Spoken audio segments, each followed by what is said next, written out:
This is it, ladies and gentlemen. Donald Trump will announce the end of birthright citizenship for children of illegal immigrants, officials say. And I'd like to give a round of applause to Donald Trump. This is one of the things we fought for. This is a large component of what we continue to fight for. And I am glad to see Donald Trump taking the heavy actions that need to be taken. Let me start off by saying this, my friends. I'm a big fan of immigration. I'm a huge immigration fan. I love traveling to other countries, and I want everybody everywhere in the world to come to the United States legally. You see, I did that pause for dramatic effect.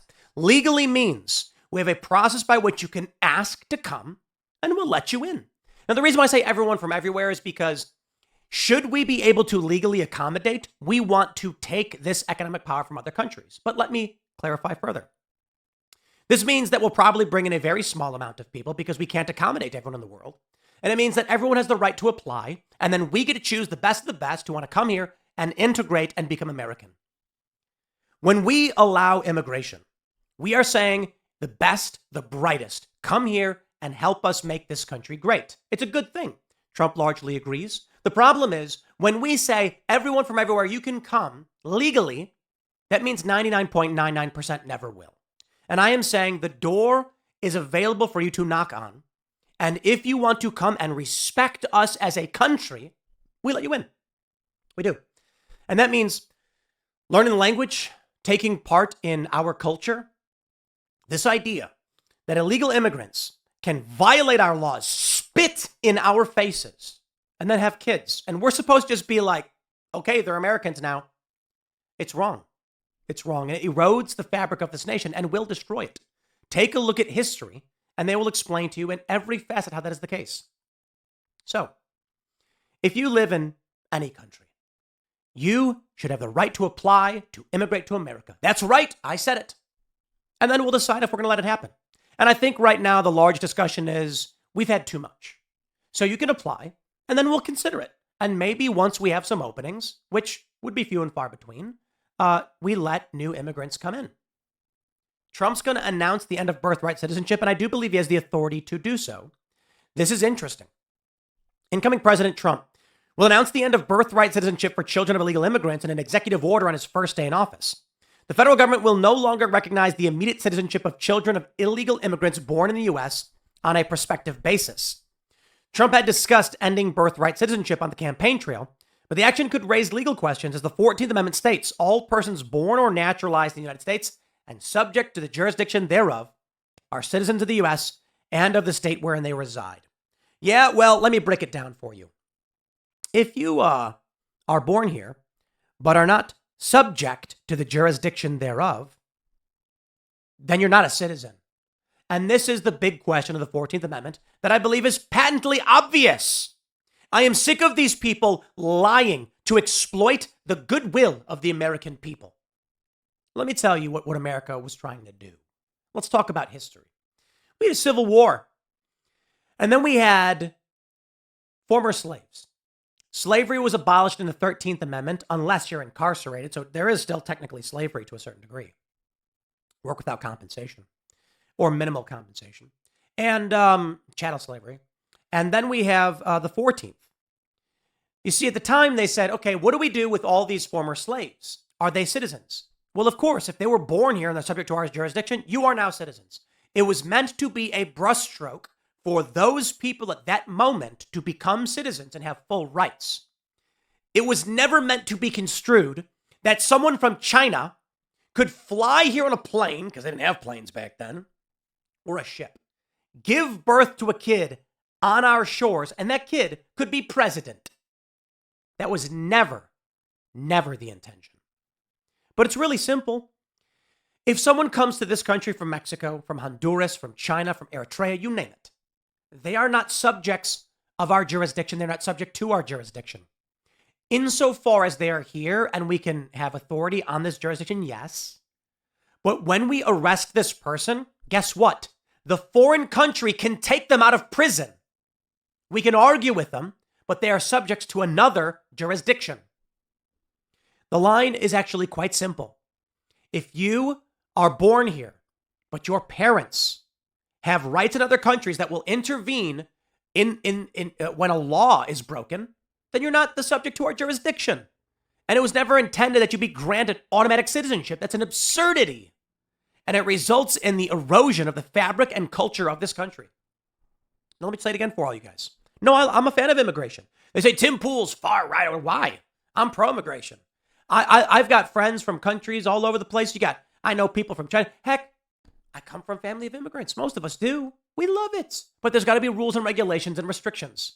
We want people to come and assimilate, not come and steal.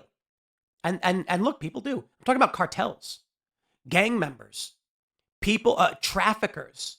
They're not coming here to find the American dream. They're coming here to exploit the American dream and ruin it for so many people. Now, my friends, this won't be the only one. Fox News reporting, Trump's take more than 200 executive actions on day one. The actions will address border security, DEI, energy, and other issues on which Trump campaigned. Oh, boy. A senior administration official who is familiar with the executive actions and authorized to brief Fox News Digital said Trump on day one will end catch and release. Let's go. Pause all offshore wind leases. Let's go. Terminate the electrical vehicle mandate. Abolish the Green New Deal. Withdraw from the Paris Climate Accord. Take several major steps to assert presidential control over the federal bureaucracy. And I am here for it. Tonight's going to be pretty contentious. We've got the plan is that we had a Democrat coming on the show. And it's a Democrat we like, as hard as it is, because Democrats largely march in lockstep. We got a guy. He's pretty good, and we're grateful that he wants to come on and have this debate. And maybe he actually will moderate and say, you're right about a lot of these things. Quote: the president is issuing a historic series of executive orders and actions that will fundamentally reform the American government, including the complete and total restoration of American sovereignty. On day one, the president-elect will declare a national border emergency, direct the U.S. military to work with the Department of Homeland Security to fully secure the southern border, and establish a national priority to eliminate all criminal cartels operating on U.S. soil. Oh, I'd love to hear it. I disagree with Trump on TikTok. There's very little else to disagree with on. Trump will close the border to all illegal aliens via proclamation, Fox News Digital had learned. I am so excited. Oh, man. And I do believe by the time you're watching this, it may have already happened. I hope you're having a good day. I think we should order pizza. Trump will also create task forces for the protection of Homeland Security with officers from the FBI, ICE, CEA, and other agencies to fully eradicate the presence of criminal cartels. I am so stoked for Kash Patel.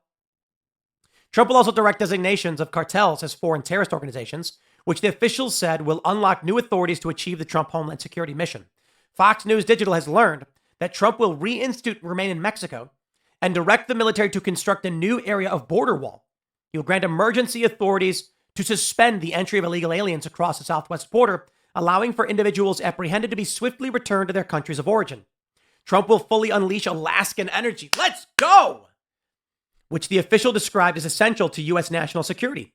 The senior official told Fox News Digital the energy executive order deals with every single energy policy and addresses liquid natural gas, ports, fracking, pipelines, permitting, and more, while also terminating Biden's policies he said have constrained U.S. energy supply.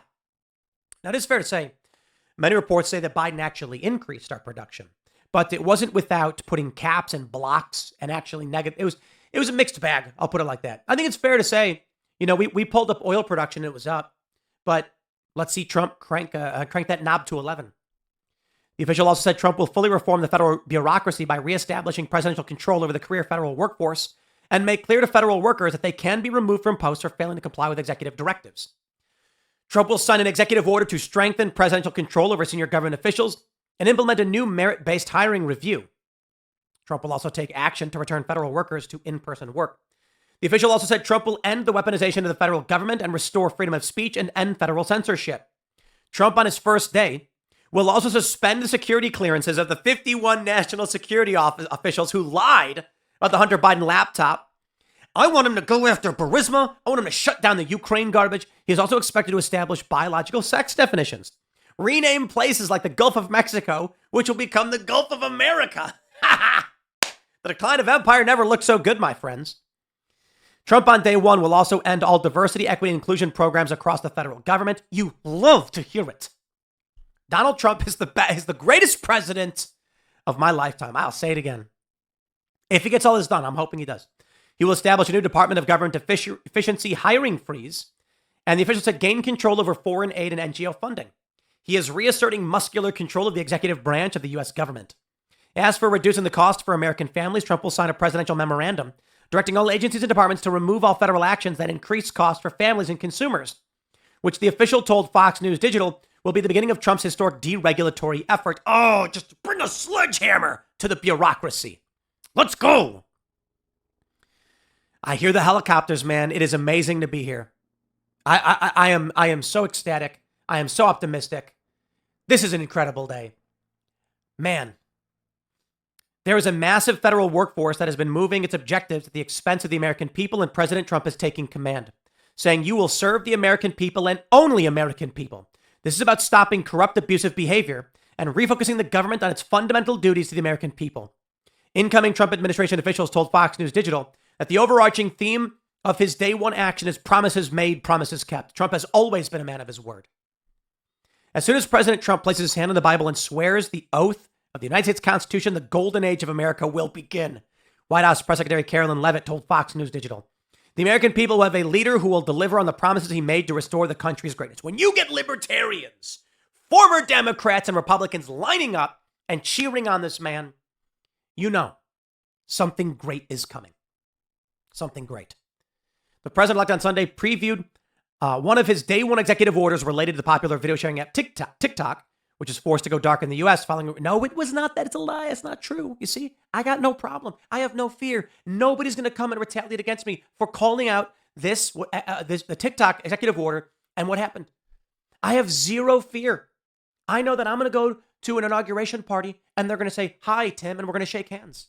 Because that's what it means to be American when you disagree with the president. This idea that he's going to lock you in a gulag, these people are insane. I have no problem saying to Trump, I disagree with him on the TikTok thing. I'll say it to Charlie Kirk. I'll say it to Kellyanne Conway. I'll say it to everybody. I'll tweet it out like crazy. I got people being like, Tim, thank you for being consistent, being brave. We've always done this. We disagree all the time. It's fine. I know that there are certain things I'm concerned about that they're not, and they're concerned about that I'm not. The pro-life people tolerate me. We get along because we're trying to build a great country with apple pie and baseball. And I don't literally mean baseball and apple pie, but you get the point. There are things that make America America that we all want. And there are things that have happened in this country that have led us down a dark path. And we want Donald Trump to be the avatar of accountability. And I got to be honest. Donald Trump's great. Donald Trump's great. You know, it's fine. But Kash Patel. Kash is fantastic. I'll tell you why.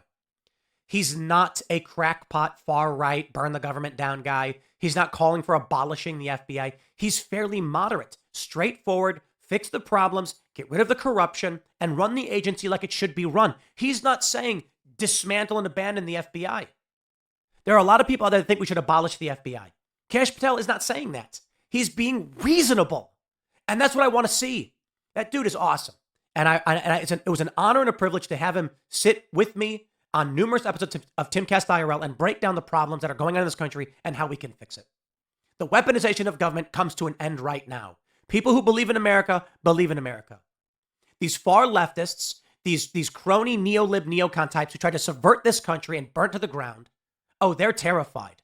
They're absolutely terrified. Preemptive pardons and other garbage. I tell you what, my friends, there is a new day upon us, and I hope you feel as good as I do.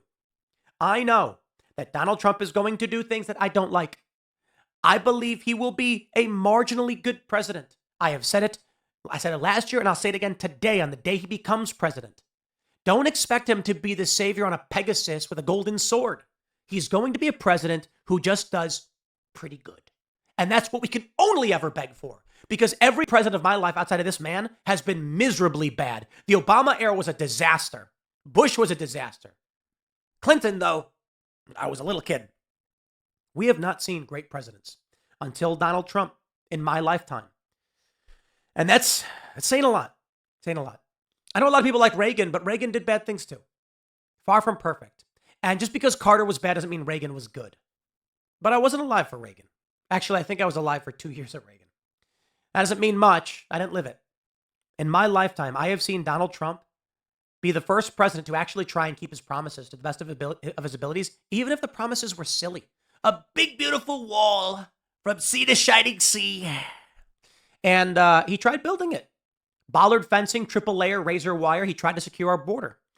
Everybody knew that when he said he was going to build a big, beautiful wall, he didn't literally mean a 30-foot concrete barrier, although he did want to. We knew it was going to end up being more marginal than that. And the media attacked him for it, saying, why did Trump get us the wall he promised? Well, because he did his best, and this made the most sense, because he adapted to what mattered. I look forward to his executive actions. I think we are in for an amazing time, and the left is going to lose it, but we'll see. Maybe they'll get behind the American agenda and believe in this country being better. I'll tell you this. I said early on, I like immigration, right? But a lot of people have said, not people on the right, we need a moratorium on immigration for 20 years or some long amount of time because of the abuse of the system for so long. And you know what my response is? Well, I compromise. They're right. No, I don't know. I personally wouldn't think to do a moratorium. We just need strict immigration rules. You file the paperwork. We figure out if we can sustain it economically. Where do we need the jobs? What job can you offer? Are you displacing American workers? And if we can bring you in meaningfully, we do. But when I see the abuse of the system as it's been, and then they say we need a moratorium, I say, I'll compromise. I have seen the Democrats batter this country so heavily, I absolutely will say, okay. I think it's about time the right gets a say in how immigration be run, and then I will negotiate and argue from my point. But the far left is insane. So let's roll, baby. Bring it on, Donald Trump. This country deserves someone who's going to actually try to make it better. I'll leave it there. Smash the like button, share the show with everyone you know, become a member over at timcast.com. We got more segments coming up for you today. Stay tuned, and we'll see you all in the next segment.